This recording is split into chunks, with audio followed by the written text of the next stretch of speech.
வணக்கம். ஐயா சு. வெங்கடேசன் அவர்கள் எழுதிய வீரயுக நாயகன் வேல்பாரி பகுதி 33. குறுவழியில் உள்நுழைந்து புது நிலப்பகுதியை பார்த்த கணத்தில் மெய்மறந்து நின்றான் முருகன். பெருவட்ட வடிவில் மலைகள் சூழ்ந்திருந்தன. உயர்ந்து நிற்கும் அடர் மரங்களைக் கொண்ட அந்த மலை வளையத்தின் நடுவே பரந்து விரிந்த நிலப்பரப்பு. அந்நிலப்பரப்பு முழுவதும் கழுத்தளவிற்கு விளைந்து நிற்கும் புல்வெளி. பார்க்கும் தோறும் அதன் அழகு பெருகிக் கொண்டே இருப்பது போல் உணர்ந்தான். சூழலில் மிதக்கும் மனம் மெல்லிய மயக்கத்தை ஏற்படுத்தியது. இந்த அழகை விட்டு பார்வை பிரியாது என்றாள் வள்ளி. குரல் கேட்டு திரும்பாமலே முருகன் கேட்டான். புலனறிய முடியாத மயக்கம் சூழ்கிறது. என்ன இருக்கிறது இவ்விடத்தில்? நமது கண்களுக்கு முன்னால் விளைந்து நிற்பது நரந்தம் புல். இதன் நறுமணம் யாரையும் மயக்கிவிடும். மயிலம் மலர் போலத்தான் இதுவும். காயக்காய நறுமணம் அதிகமாகிக் கொண்டே இருக்கும். காய்ந்த சருகுகள் வெளிப்படுத்தும் வாசனைக்கு அளவேதுமில்லை. நீலக்கடலுக்குள் உப்பு தேங்கி கிடப்பதைப் போல இந்நரந்தம் புல்வெளியில் நறுமணம் தேங்கி கிடக்கிறது. சொல்லியபடி முருகனின் கைப்பிடித்து புல்வெளிக்குள் நுழைந்தாள் வள்ளி. புற்களை கையால் விலக்கி காலால் மிதித்து நடக்கையில் கிளர்ந்த நறுமணம் இருவரின் மனத்தையும் மயக்கிச் சுழற்றியது. ஏற்கனவே உட்கொண்டிருந்த அன்னமகிழரிசி உள்ளுக்குள் மலர்த்தலை தொடங்கியது. உடலும் மனமும் காற்றாய் மிதக்க காதல் கனிவாய் உருகி மனமாய் பெருகியது.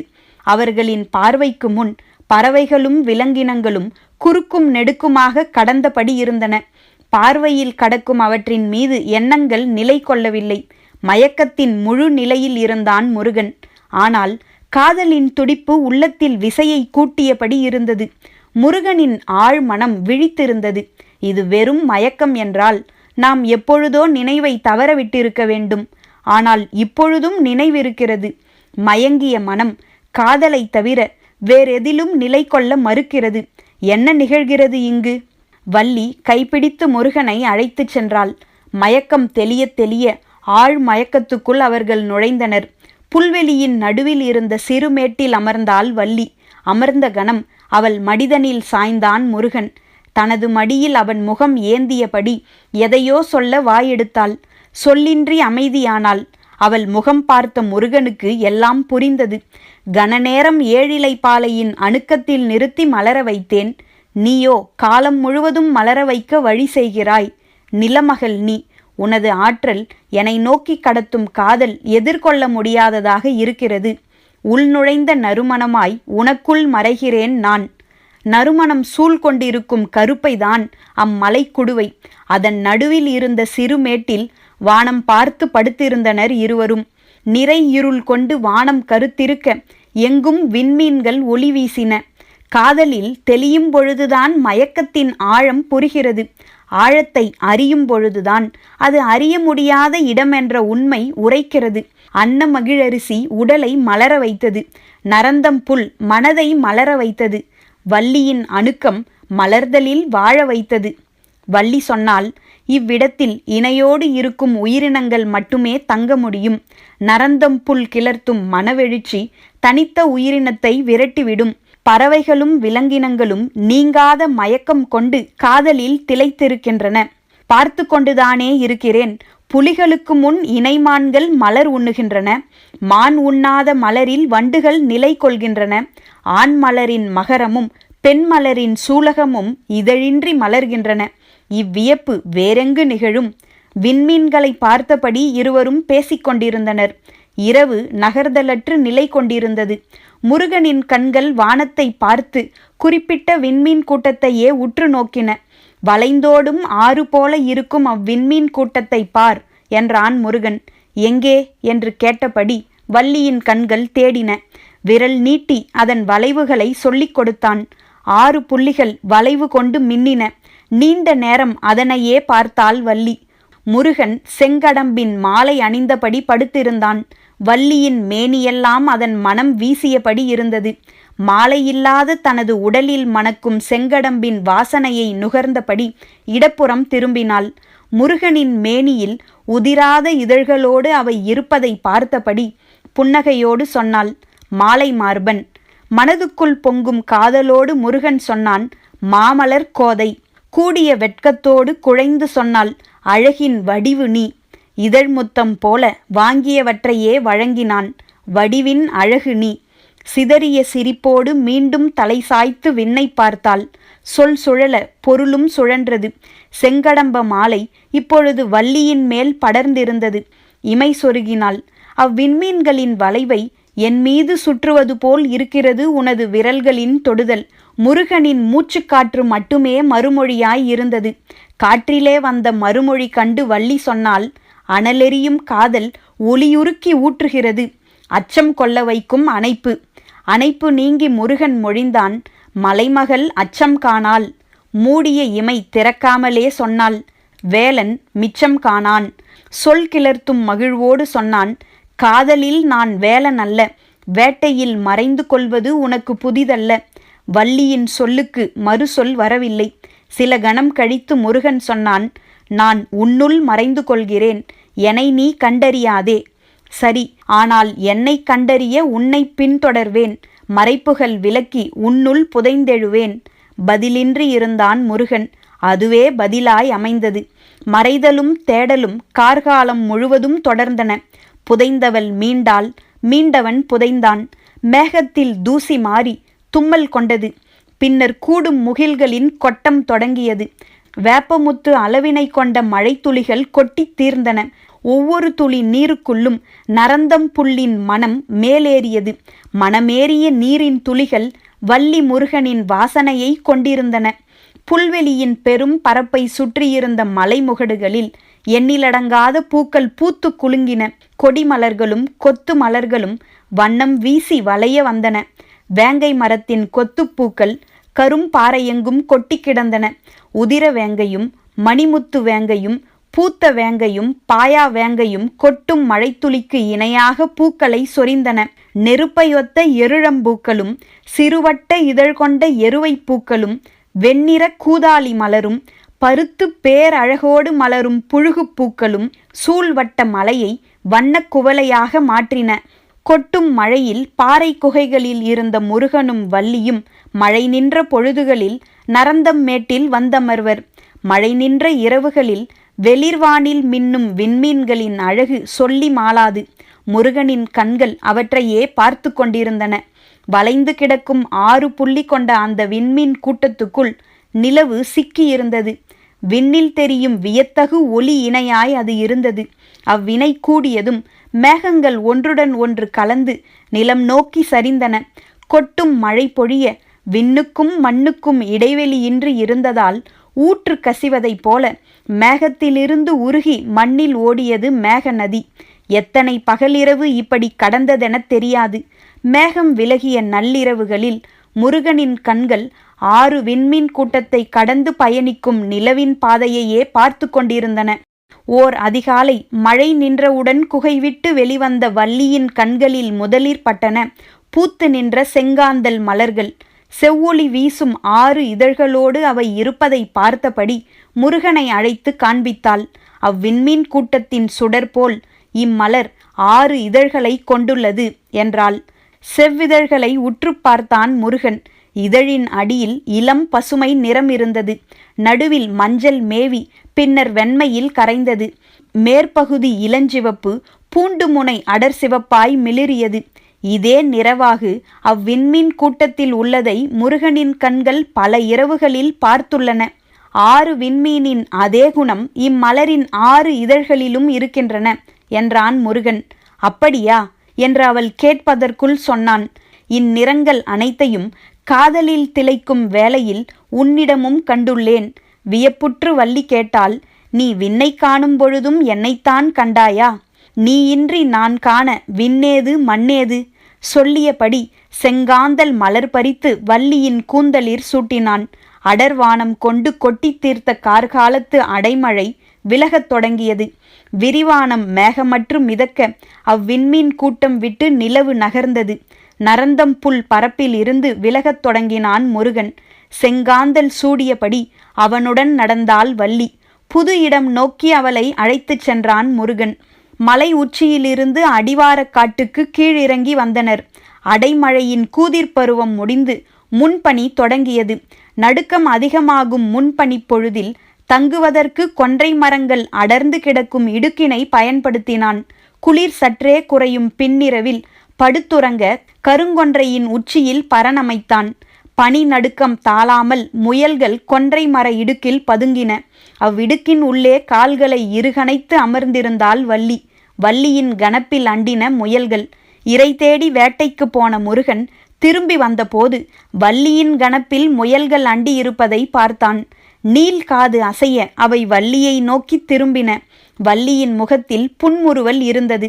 முருகன் முயல்களை பார்த்து சொன்னான், அவ்விடம் அணையாதீர்கள், பின்னர் ஒருபோதும் விலக மாட்டீர்கள். சொல்லுக்குள் பொறாமை வெளித்தெரியாமல் பார்த்து கொண்டான். ஆனால் பார்வையே அதனை சொல்லியது. அதன் பிறகுதான் சில முயற்குட்டிகள் வள்ளியின் மேலேறி பதுங்கின. நீண்ட கொன்றைக்காயின் விதைகளை ஒரு பக்கம் துளையிட்டு எடுத்துவிட்டு இசைப்பாடும் குழலாய் மாற்றினான். பொழியும் பனியின் ஊடே பரனில் படுத்தபடி நகரும் 6 விண்மீன்களை பார்க்க அவன் தவறுவதில்லை. குருவி குஞ்சு போல் வெண்மை திரண்டு பூக்கும் முன்பனியின் புதுமலரான ஈங்கை மலர் பறித்து வள்ளியின் கூந்தலில் சூட்டிய நாளன்று அவன் காடு விட்டு வெளியேறப் போகிறான் என அவளுக்கு புரிந்தது. கீழுதடு நடுங்கும்படி பின்பனி கொட்டும் அந்த நாட்களில் அவனோடு வயல்வெளியின் ஊடே நடந்து வந்தாள் வள்ளி. தவளை சத்தம் விடாது கேட்க மூக்கெங்கும் ஈரப்பதம் ஏறியிருந்தது. தாமரை படர்ந்து கிடக்கும் குளக்கரையில் மருத மரத்தின் மீது பரணமைத்தான். எங்கு போனாலும் பரன் மீதே தங்குவதேன் எனக் கேட்டாள் வள்ளி. இது காதல் வாழ்க்கை. தரையில் தங்கினால் இறுகிய நிலத்தில் கூடலின் வளம் முழுமை கொள்ளாது. வானில் மிதந்தால் கூடலின் இறுக்கம் வலிமை கொள்ளாது. இரண்டும் கலந்த பரனில்தான் நிலம் அசைய வான் நகர நடுவில் நாம் மூன்றிலும் கலப்போம். அதன்பின் மறுமொழி சொல்ல ஒன்றுமில்லை வள்ளிக்கு. பகலும் இரவும் பரன்மேல் மலரும் காதல் கண்டு பறக்கும் நாரைகள் இறகுதிர்த்து போயின. காற்றில் மிதந்து வரும் வெண்சாம்பல் இறகுகளை சேகரித்து கொடி கொண்டு முடிச்சிட்டு வள்ளியின் தலையில் மகுடமென சூட்டினான் முருகன். கால நேரமின்றி மிதந்து கொண்டிருக்கிறேன். இதில் நாரைகளின் இறகுகளை தலையில் அணிவித்தால் பறத்தல் நிறுத்தி ஒருபோதும் தரையிறங்காமல் போவேன் என்றாள் வள்ளி. உனது அணைப்பில் மீள முடியா மயக்கத்தில் கிடந்த எனக்கு அன்ன மகிழரிசி கொடுத்து உடலையும் நரந்தம் புல் கொண்டு மனதையும் தெளிவடைய முடியாத திகைப்பில் வீழ்த்தினாயே, அதைவிடவா? முருகனின் வினாவிற்கு விடையேதும் சொல்லவில்லை வள்ளி. இக்கைமாரில்தான் காதல் கனல் நீங்கா வெக்கை கொள்கிறது. அணுக்கள் தோறும் துடிப்படங்கா தவிப்பு கொள்கிறது. தவிப்பு நீங்கா அதிகாலையில் பின்பனி பருவத்து புதுமலரான கமுகின் சிறு பூ எடுத்து வள்ளிக்கு சூட்டினான். வயல் தாண்டி கடல் நோக்கி புறப்பட்டனர் இருவரும். கடற்காற்று மேலேறி வந்து தாழை மரங்களுக்கு இடையில் கட்டிய ஊஞ்சல் பரனை ஆட்டிவிட்டு சென்றது. பரன் மீது ஆடிக்கொண்டே வள்ளி சொன்னாள், கரையில் இருந்தும் அலையில் மிதக்கிறோம். மலையிலும் காட்டிலும் வயலிலும் நாம் மிதக்கத்தானே செய்தோம். ஆனால் இப்பொழுதுதான் உப்பேறிய காற்று உடல் தழுவிச் செல்கிறது. இளவேனில் ஒளிக்கதிர்களால் உடல் சுடுகிறது. இவை அனைத்தும் இவ்வளவு நாளும் உள்ளுக்குள் மட்டுமே நிகழ்ந்தன. சொல்லி மகிழ்ந்தாள் வள்ளி. இருவரும் ஆடும் பரனில் படுத்தபடி கடல் பார்த்து கொண்டே இருந்தனர். நீண்ட நேரத்துக்கு பின் வள்ளி கேட்டாள், கடல் ஏன் கரையோடு நிற்கிறது? கரை மீது கொண்டுள்ள காதலால். மறுமொழி அவளை ஏதோ செய்தது. சட்டென அவனை நோக்கி திரும்பியபடி கேட்டாள், அப்படியென்றால் இவ்வளவு தழுவல் கொண்ட காதலர்கள் வேறு யாரும் இருக்க மாட்டார்கள் அல்லவா? கேள்வி கேட்ட கணத்திலே மனம் தோல்வியை ஒப்புக்கொள்ள முடியாமல் திணறியது. முகக்குறி பறிந்து முருகன் கேட்டான், என்ன ஆனது? சொல்ல முடியாமல் திணறிய வள்ளியை முருகனின் கைகள் சூழ்ந்தபோது கடலும் கரையும் பரனில் இருந்தன. இரவு நெடுக அலைகளின் ஓசை கேட்டுக்கொண்டே இருந்தது. அவ்வப்பொழுது தெரித்த நீர்த்துளிகள் காற்றில் வந்தன. விண்மீன்களை பார்த்தபடி இருந்த அவர்களது நாவிலிருந்து சுடுமீனின் வாசனை விலகவே இல்லை. இளவேநீர் காலத்து சுடுவையில் உச்சத்தில் இருந்த பொழுது கடற்கரை மணல் வெளியில் முள்ளி மாமலர் பூக்கத் தொடங்கியது. அந்நீல நிற பூவை பறித்து பரன் நோக்கி முருகன் வந்தான். அவள் பாலை நிலம் நோக்கி புறப்பட ஆயத்தமாக இருந்தாள். கொடும் பாலையில் அளவில்லாத தொலைவு நடந்தனர் இருவரும். வற்றிய சுனையில் ஒளி மேவி கிடந்தது. பறந்து கடக்கும் கழுகுகளின் நிழல்கள் மட்டுமே மண்ணில் ஊர்ந்தன. வள்ளியின் பாதங்களில் கொப்பளங்கள் பூத்தன. ஆனாலும் விடாது நடந்தாள். பாலை நிலத்தின் பின் கோடை வெயில் எண்ணிலடங்காத தாவரங்களை மலரச் செய்கிறது. சுட்டெரிக்கும் மண் மீது ஏதோ ஒரு மூலையில் சிறு மலரொன்று இதழ் விரித்திருப்பதை பார்க்கும் பொழுதெல்லாம் வள்ளியின் முகம் மலர்ந்தது. அழிச்சியும் அலரியும் சுள்ளியும் எருக்கும் இங்கும் அங்குமாக பூத்திருந்தன. இரும்பை பூவின் இனிப்பு பறவை கூட்டங்களை ஈர்த்தது. வேப்பம்பழத்தை தின்ற கைப்புச்சுவை மாற வௌவால்கள் இலும்பை மரத்தை விட்டு நீங்காமற் கிடந்தன. பொன்னிற தனிப்பூவை கோங்கு உதிர்த்த பொழுது அணிலின் முதுகின் மேல் இருக்கும் வரிகளைப் போன்ற ஊகம்பூவும் இணைந்தே கிடந்தது. எப்பொழுதோ வீசும் காற்றில் பறக்கும் மலர்கள் மீண்டும் மண் தொடும் போது சருகின் ஓசையுடனேயே சரிந்தன. மண்ணும் மரமும் காற்றும் சுடுவெயில் ஏந்தி நின்றன. ஏந்திய வெயிலின் இறங்காத சூடு மண்ணெங்கும் நிலை கொண்டது. வலிமை இழந்த புலிகள் பதுங்கிய இடத்தை விட்டு எழ முடியவில்லை. நீரின்றி அலைந்த செந்நாய்களின் கால் தடங்கள் மட்டுமே மிஞ்சின. எப்புறமும் சுடுவெயில் சூழ்ந்த பாலையின் நடுநிலம் நோக்கி நகர்ந்தனர் வள்ளியும் முருகனும். வள்ளியின் உதடுகள் வெப்பக்காற்றில் வெடித்து கிடந்தன. முதுவேனிலின் சுடுபழத்தை சுவைத்து உண்டதன் அடையாளங்கள் அவை. எங்கும் பட்ட மரங்களே நின்றிருந்தன. சிறு பாறையோரம் தனித்திருந்த வாகை மரத்தின் மீது பரணமைத்தான் முருகன். பகல் மங்கிய பொழுது பரநேறி சாய்ந்தனர் இருவரும். இரவானதும் வானமும் சுடுமோ என்று அஞ்ச வைத்தது பகலின் நினைவு. முருகனின் கண்கள் விண்மீன்களை பார்த்து கொண்டிருந்தன. வளைவு கொண்ட அந்த 6 விண்மீன்களும் வானில் தெரியவில்லை. அவை வான்விட்டு எங்கு போயின எனக் கேட்டாள் வள்ளி. எந்த ஒரு வளைவிலும் மறைவுகள் இருக்கும் அல்லவா? அதே போல அந்த ஒளி வளைவின் மறைவிடத்தில் நாம் இருக்கிறோம். அதனால் பார்வையில் இருந்து தப்பியுள்ளது என்றான் முருகன். அதன் பிறகு அது பற்றி அவள் கேட்கவில்லை. அவை தவிர்த்து எண்ணிலடங்காத விண்மீன்கள் வான்வெளியை பூக்காடாய் மாற்றியிருந்தன. எங்கும் சிதறி கிடக்கும் வான்பூக்களை பார்த்தபடி வள்ளி கேட்டாள். மழை கொட்டி தீர்த்த கார்காலத்தில் நிலமெங்கும் மலர்கள் பூத்து குலுங்கின.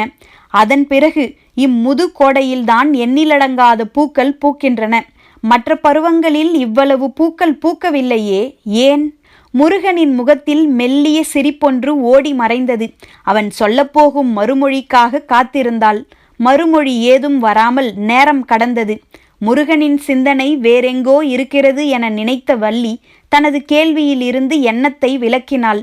சற்று பொழுது கடந்து முருகன் சொன்னான், எல்லாவற்றிற்கும் காரணம் 6 விண்மீன் கூட்டம்தான். முருகனின் விடை எதிர்பாராததாக இருந்தது.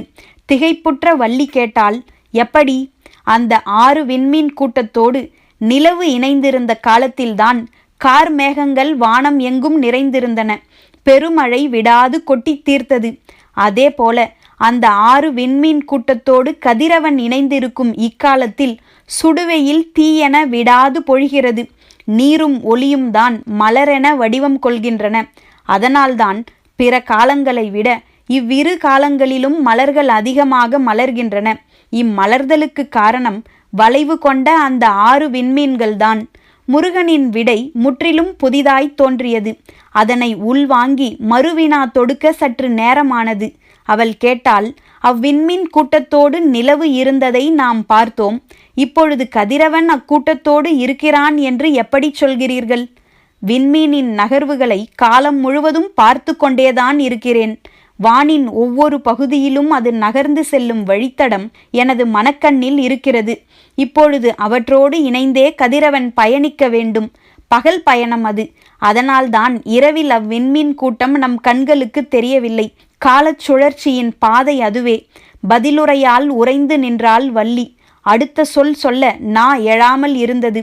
அதனை கவனித்தபடி முருகன் சொன்னான், உனது முதுகுப்புறத்தை நீ பார்க்க முடியாமல் இருக்கலாம். ஆனால் உன்னால் உணர முடியும் அல்லவா? அதுபோல்தான் இதுவும். இவ்வோமைக்கு பின் சொல்ல எதுவும் இல்லை என்று தோன்றியது. ஆனால் இவ்வோமையே பல சொற்களை சொல்லவும் தூண்டியது. வேண்டாம் என்று கட்டுப்படுத்தினாள் வள்ளி. ஆனாலும் உருக்கொண்ட வார்த்தைகள் தனக்குத்தானே ஒரு முறையாவது சொல்லிக்கொண்டால் மட்டுமே அமைதி கொள்ளும். எல்லா அணைப்புகளிலும் சூழ்ந்த உனது கைகள் எனது முதுகினையே பற்றியது. காதல் அதனால்தான் இவ்வளவு வெக்கை கொண்டுள்ளதா? சுட்டெரிக்கும் அனல் காதலை விட்டு எப்பொழுதும் நீங்காமல் இருப்பது அதனால்தானா? சொற்கள் கேள்விகளாய் உருத்திரண்டபடி இருக்க அனைத்தையும் விழுங்கிவிட்டு ஒரே ஒரு கேள்வியை மட்டுமே கேட்டாள். எல்லா இரவுகளிலும் வான் நோக்கி பரணமைத்தது காதலில் மூழ்கத்தான் என நினைத்தேன். ஆனால் காலத்துள் மூழ்கத்தான் அதனை செய்தாயா? அழகிய சிரிப்போடு முருகன் சொன்னான், நான் காலத்துள் மூழ்கும் போதெல்லாம் காதலுக்குள் தான் மூழ்கினேன். காதல்தானே காலச் சுழற்சியின் அடையாளம். நிலவும் கதிரும் இயற்கைக்கு பாலூட்டும் இரு மார்புகள். கருணையும் காமமும் சமமாய் சுரக்கும் அவ்வழகிய தனங்களை விட்டு நான் எக்காலமும் அகலாமல் தானே இருந்தேன்.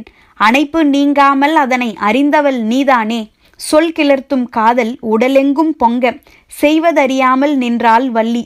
அவளது முகத்தை தனது கைகளில் ஏந்தியபடி முருகன் சொன்னான், கார்மேகம் மழையை கொட்டித் தீர்ப்பதற்கும் தீயாய் வெயில் சுட்டெரிப்பதற்கும் அவ்விண்மீன் கூட்டமே காரணம். எனவே அதனை கார்த்தி என அழைக்கலாமா? உனது கைகள் எனது முகமேந்திய கணத்தில் உடலெங்கும் கார்கால குளுமை பரவியது. ஆனால் அணைக்காமல் விலகி நிற்கும் இவ்விடைவெளியில் பாலைத்தீ பற்றி எரிகிறது. வள்ளி வார்த்தையை முடிக்கும் முன்னே இறுக அணைத்தான் முருகன். கார்கால குளுமையின் மீது பற்றி எரிந்தது தீ, கார்த்தி. பரம்பின் குரல் ஒலிக்கும்.